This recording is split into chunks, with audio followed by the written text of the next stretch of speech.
My name is Micaiah. Welcome to Hamlet Development Log number 5. We are talking. We have an email. You can leave a comment or talking about Discord. Anyway, so we're on the point 8 or 0.08 live branch. This is just a commercially available branch when you buy the game, and that also includes a 0.10 beta branch. We're on Steam for $9.99, and we have a free demo. So I started development on the March 4th, so last Monday, and now we're on March 11th for this Monday, and we'll be out on YouTube. So we have talked about the status, talked about Steam.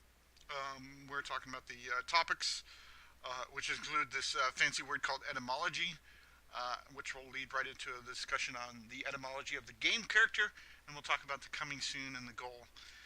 So there's no demo to show for the point 12A, which A sort of signifies that it's my internal alpha, what I'm working on. We're still working just so I can keep track of that, project files and builds and stuff like that. So we have been working on a lot of background. Sorry, I was looking ahead. We're looking on a lot of the background of the libraries, implementing that, and then we did a lot of code cleanup this week and started working on a separate project, and then took a little too long and developed. But hopefully we'll cycle back into the main project, which is kind of what we're going to be talking about today. So etymology or etymology. Anyways, it's a noun. It's the study of the origin of words and the way in which their meanings have changed throughout history. Decline of etymology as a linguistic discipline. That's probably horrible. Anyway, so the origin of a word and the historical development of its meaning. It's etymologies, and so the etymology of the word devil, which is actually a very interesting topic, but not part of this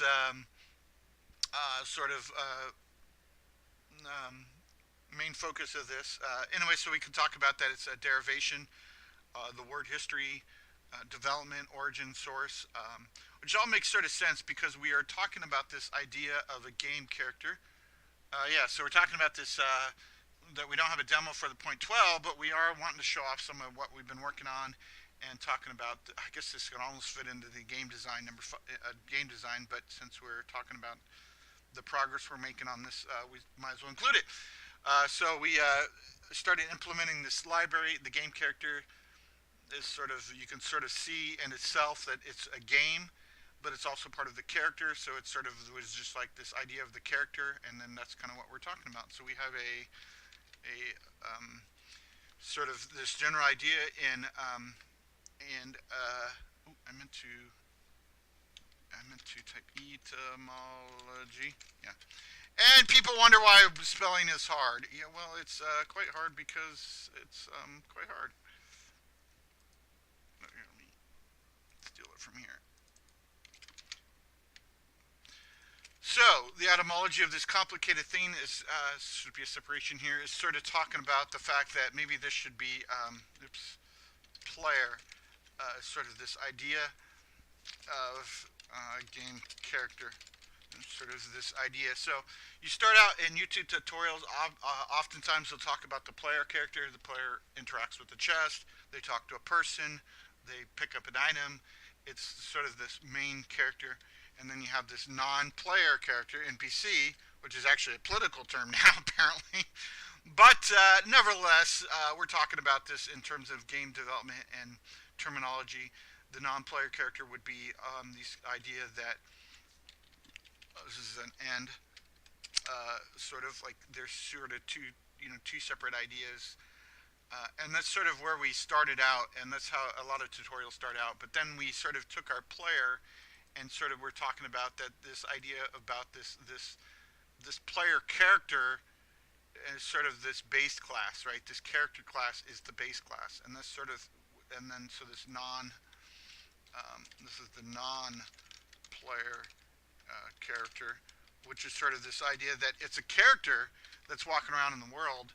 And so anyway, so we started, but then in development, we realized that we weren't developing games in terms of the single player campaign or the single player character that runs around and does things.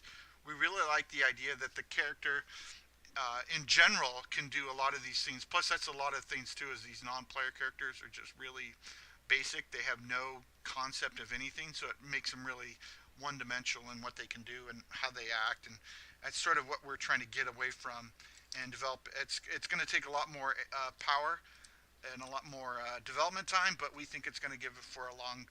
So that's sort of where we started implementing this idea that the player is now this player character, and then in taking that further, each character. In our example here from the player is the player character, I guess would be a better sort of terminology, and the NPC, which would be the sort of the PC, the player character, and the NPC, which is the non-player character. And then that sort of got into this idea that the player is actually a character, and so that we have the non-person, the non-player and the character. Anyway, so getting confused myself. Anyway, so we sort of sort of branched this idea out that a character is just a person, and they're actually implemented. This is sort of the base class of a human. So a human has a gender. They have first name, last name, various traits like that. And then in our implementation now we have this person, which is sort of this object that has various components that make up this character. But the character is also part of this idea that it's a unit, which a unit is sort of this idea that we started developing this idea of a unit as, and that's sort of this idea of the mobility of the character. It's the unit controls the pathfinding, controls how to move the unit from one point to another. That's sort of the adventure sort of says this is how you move, and it tells the unit. We haven't quite done that yet, but that's sort of one of the next goals as well, is to tell the adventurers, say this is how I want to move, and then the unit says, okay, this is how I'm going to move, and then the unit also interacts with the world around them and sort of says I'm here, and then we also have this idea of the stat character, which is sort of this idea of game character, sort of maybe is a better idea, that we sort of have this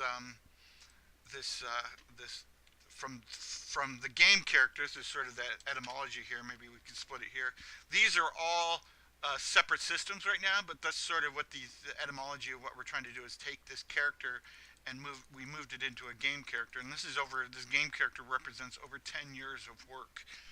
We're sort of trying to break that down into a better sort of system here. So the game character just has an I combat, which is sort of just the general idea of it. I think we have a list of that.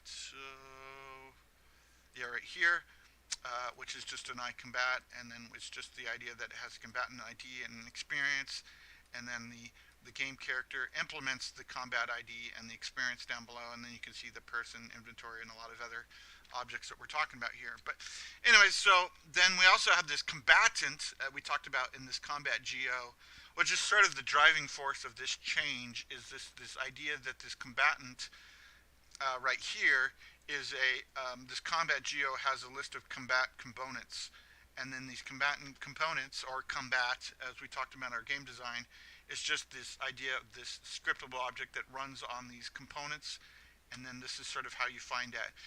And then this is also sort of implemented through this talk system, which is sort of this idea of this person has the talks, they have these quests, and these and the actions, and then now it has this person component, which is sort of where we're trying to get off to. And then we had this idea before, which is the working way of how to do this, that you added the components, and then you sort of, oops, is that really misspelled like that? Oh no, I guess I think I did something different. Anyway, so now we're sort of trying to add in this idea that we still need to add the components here, because this is how we sort of do it, but eventually we have different ways to sort of implement the person through the managed people. Anyways, that sort of gets the components, and we sort of see that same idea over here. This is sort of the more complete example that we have, this idea that we're just going to get the the components, add the different components, and then we say that this distinct might not be lit, might survive this, but anyways, and then we init all the components through the object, and that's sort of how it handles it. So once we have that, you can see sort of though there is a problem here. We have a combatant, a combatant. You can see sort of the problem with the etymology is that you sort of have these.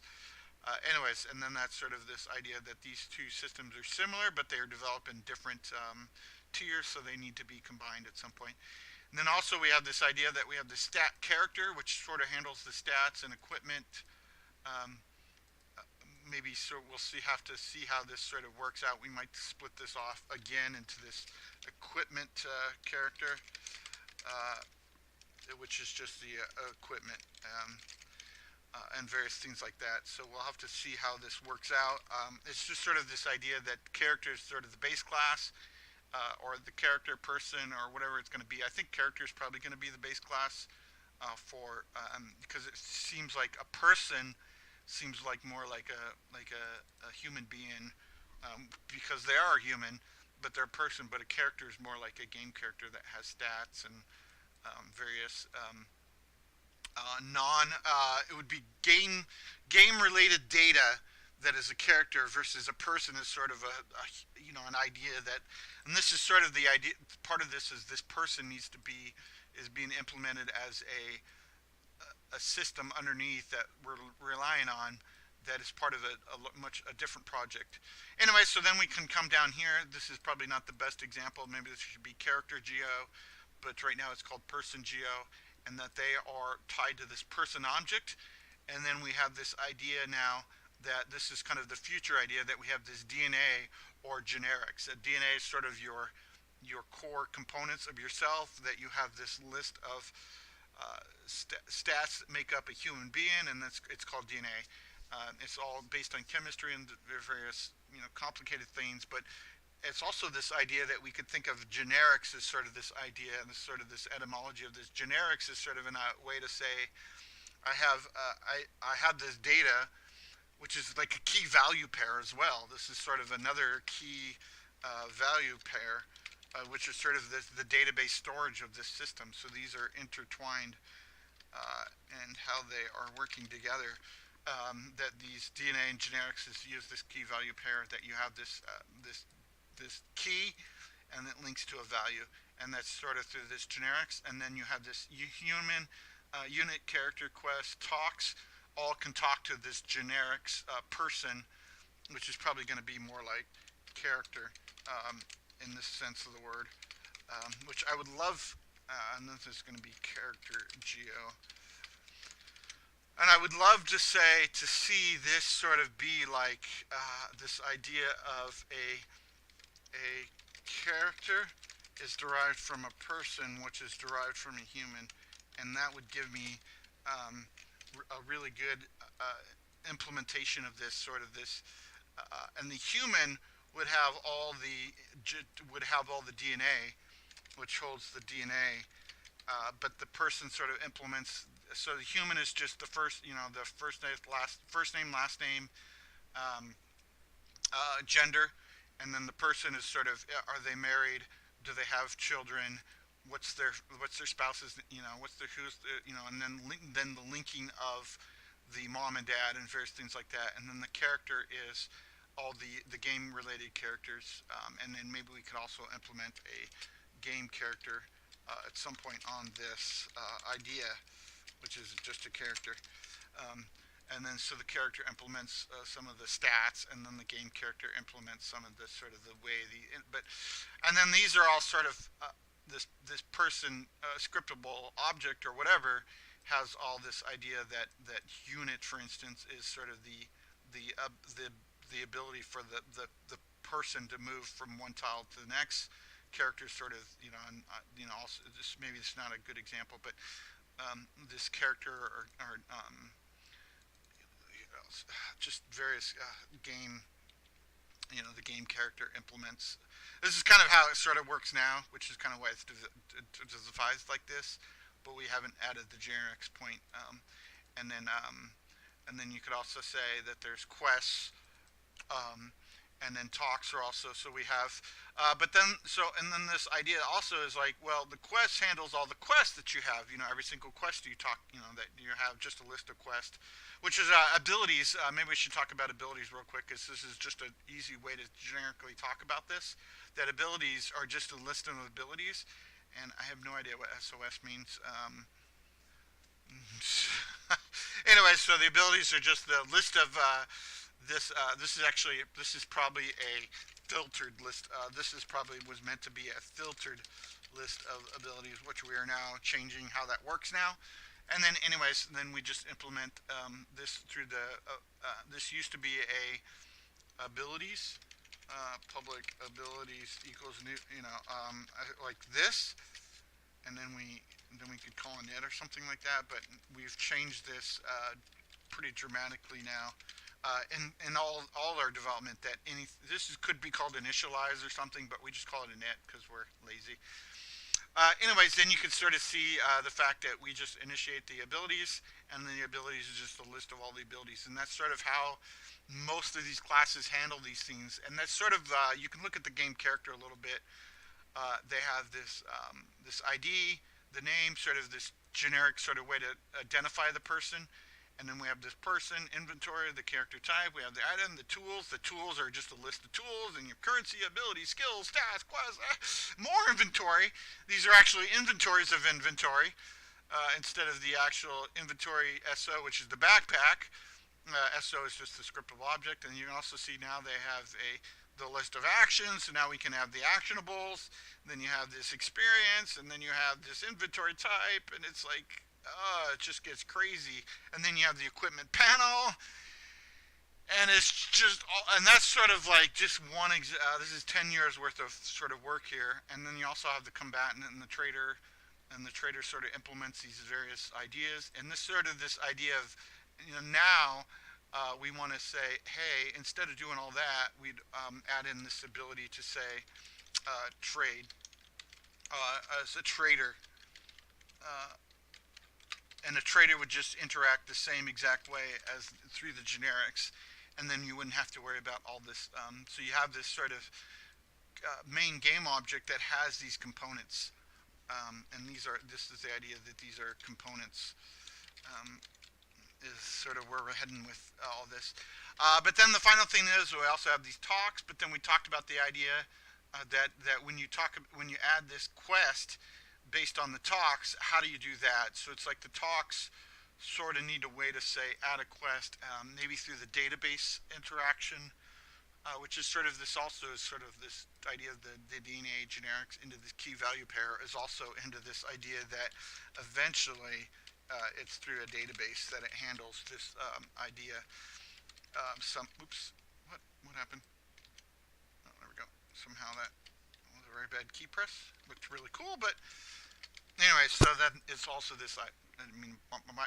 Also this idea that these sort of data sets, through the key value pair is linked into a database, and then this is acts through this is a database quest, which sort of implements the quest, and then sort of. But we'll have to see how. We don't want the talk system to be reliant on the quest system. That's sort of the takeaway from all of this sort of topic right now, is that we don't want the talk system to know anything about the quest system, only about that it has access to generics. It could just be the generic adding a generic quest ID, adding it to the generics, and then the quest pop up and say, hey, I can act. Anyway, so we'll have to figure out that, and then the quest will be like we'll look at the generics and update it or something. So then there was also this idea that this we talked a little bit about this, but this character, game character, through a character, and this chaining of things is not my favorite way to do it, because it's sort of it's good in this terminology, but it sort of gets really confusing that you have to have all these chains, and this idea is like you have these components, which I think is just a lot better. That it's sort of through this this object, through this main scriptable object, which is cool. But we'll have to see, and then you can sort of add in all these components, and it works. The game design Combat Geo talked about this quite a bit. Anyway, so that's the etymology of the game character. I guess we skipped over the. Let me get back into this and swap over this. Let me pull up my timer. Whew. I guess we're at 20 minutes. We recorded a 30-odd minute video of this, so anyways, we got into the etymology of this sort of. You can see why this is a good idea. This sort of handles what we're talking about here, because it's like through the development, it's the origin. It's sort of this idea that we had this player character, this player that morphed into a character because of the NPCs, and that was the source of that. This mystery. Where this word devil comes from, in the example here, but then it's like we sort of, that's this word history.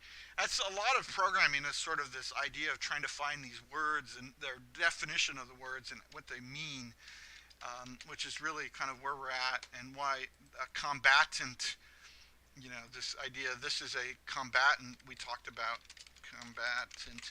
Because it's sort of this generic idea that we have in this example is two characters duking it out, and this is through this idea that and this is different, where we need to sort of make this the I combat, which is and which this doesn't know anything about, and then and so we have to merge these two systems together.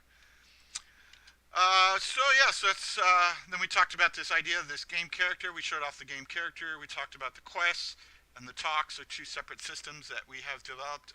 We could showcase this off a little bit, but it's very boring right now, and we're not quite ready. Which talks about the when are we going to see this? So this is kind of the in development, not promised. I should have caveated all this first, because this is sort of talking about these ideas that are sort of, and part of the concern here is Hamlet is meant to be this simple core game, and I was looking at this screenshot, this idea of this. Oh no, I guess it's down here. Is this idea of this is the screenshot of you have a character. You have inventory that you can pick up and use to chop down a tree, to interact with barrels, and then you have this chain of events here, and we think we should sort of maybe step back and focus on that chain, that gameplay loop, some people like to call it as well, and we need to implement that full gameplay loop for this, which is sort of the problematic of this. One of the problems of this is we need to get all these systems in place, which is called, this is kind of what this is, this window sort of, we have this person path that we're talking about here. We have the person, the character, the unknown character that you sort of interact with. It has all these data points, and we need to sort of clean all that up. And that's part of this Project Kingdom Project Inventory, is this idea that the general idea of this Project Kingdom or whatever is that it's a data-based project to showcase how to build all the data, and that's including the inventory, crafting, equipment, tools, stats, and we sort of have dealt with, and combat is also part of that. That's where you can see all this, and we're starting to. That's where we spent the majority of our week this week, is working on this project. We're sort of not, we need to sort of, and we're sort of, I think that's why we're talking about a lot of this, because a lot of this is developed. But one of the next things to do, once this sort of solidifies, is sort of take these two concepts and merge them into one core concept. What we talk, and this, I think this design discussion, which could have been a design discussion, but this is kind of what, talking about the development log for the week. So once we get all that done, and then implement that into the core data set, then we can sort of drive that main focus and get that core loop of having a character pick up an inventory, which you can do now through the generic sort of creation of these data points, but it's very, the problem right now, it's very specific. Like, I have to pick up, we are getting to this idea that this is a generic, the tree is a generic thing you can interact with, and the bush, for instance, is sort of that same thing you can interact with, and it says, hey, I need a tool. What tool is that? Well, right now it's some kind of, hoe, shears, whatever, and those sort of working, but it's still, you have to implement these sort of components as if they're all these different objects, and you get massive bloat, I think would be a good word. And we're sort of trying to trim that all down through the data. So, and then once we merge these two, then we can sort of say that this is a game character that has access to data sets, which sort of has access to an axe, and the axe is used to cut down trees, and then that's sort of just a very, and we link all that together in generics, hopefully. And then when you pick up the axe, it's like, oh hey, I know this axe can be picked up and put in my inventory and be equipped without, and all that sort of works under this generic level. And then when we can chop down the trees, so then that just leaves us open this huge path of everything's sort of in data, and we don't have to worry about it. And then we can get back to this core loop of this game character, and the fact that he can sleep, he can work, he can craft, he can do all this stuff, and hopefully we'll get back to that.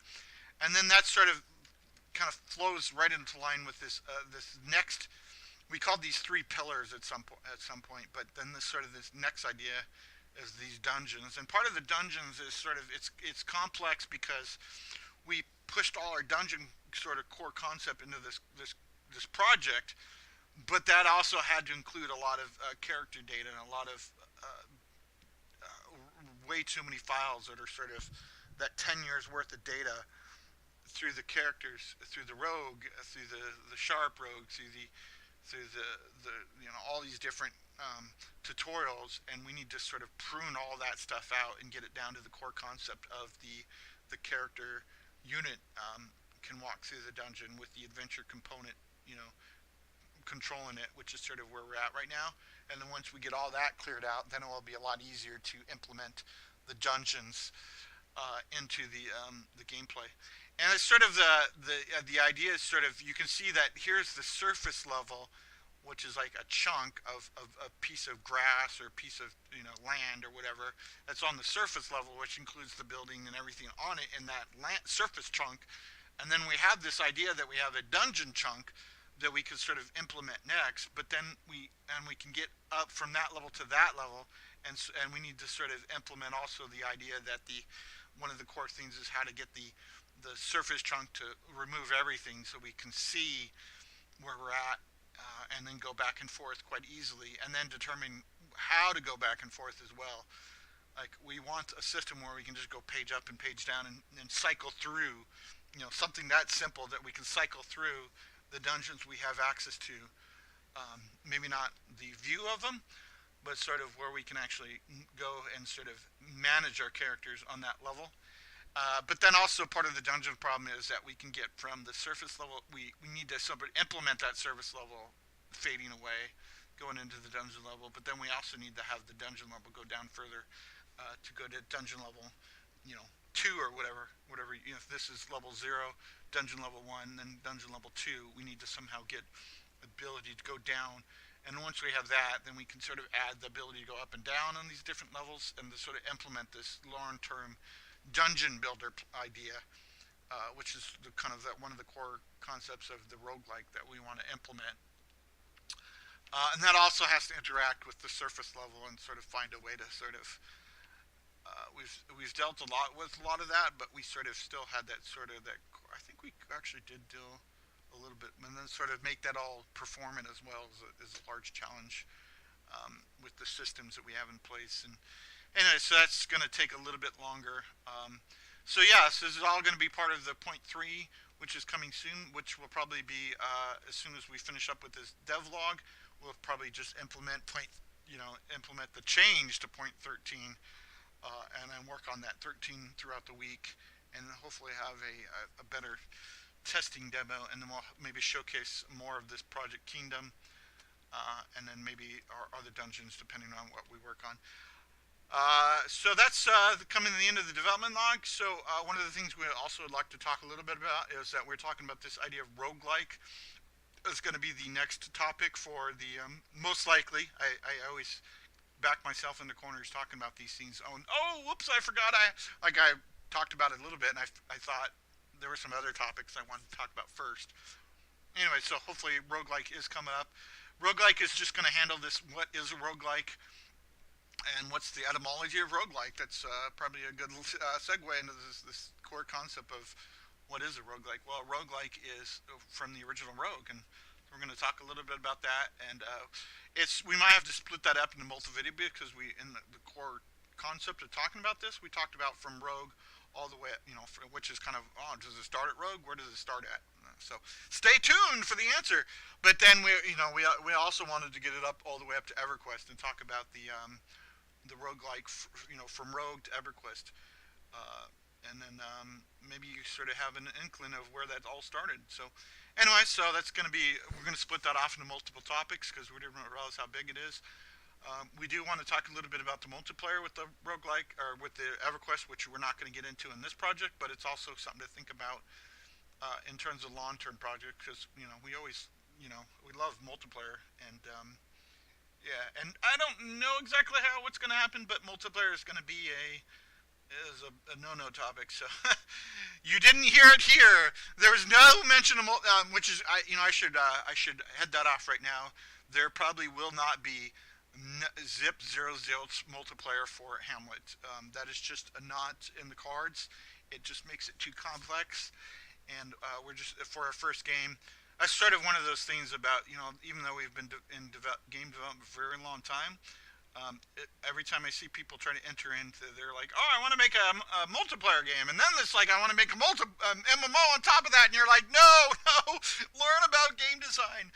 Anyway, so that's going to be the first iteration of our game. Is just going to be this single player offline roguelike called Hamlet. So hopefully in the next year or two, we'll have to look at it this summer. We're going to have to really look at where we're at in our progress and how to sort of slim back and sort of cut out some of these ideas and sort of farm off more of these long-term projects, and sort of slim down just to get to the core. This is going to be the core value of the roguelike, I think, and it's just this game like I think by the end of the let's say by the end of the year, I'd like to get this core loop finished completely. That might be a good idea, where you have this character that sort of maybe sort of get back to that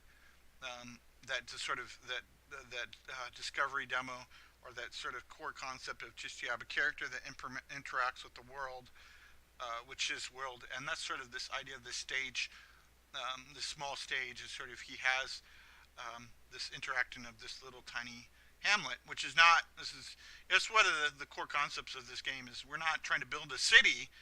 We're just trying to build, survive, maybe a little bit more survival to character, and then we want to get up to a couple characters eventually, and then maybe sort of think about the long-term aspects of how the game will expand. But if we can sort of get the core concept of a character that has ability to create farm trees and interact with the world, these simple objects around him. That includes inventory, crafting, equipment, and then start thinking about the idea that he can go into the dungeon or sort of explore. Anyway, so that's the idea. So thanks for checking out the Hamlet Development Log. I want to end this here. We'll get that. It's already 30 minutes, anyways. So we'll get that design log out on Wednesday or Thursday, and then hopefully by next Monday we'll have a better thing to talk about and sort of core concept. Thanks very much. You take care. Have a good one.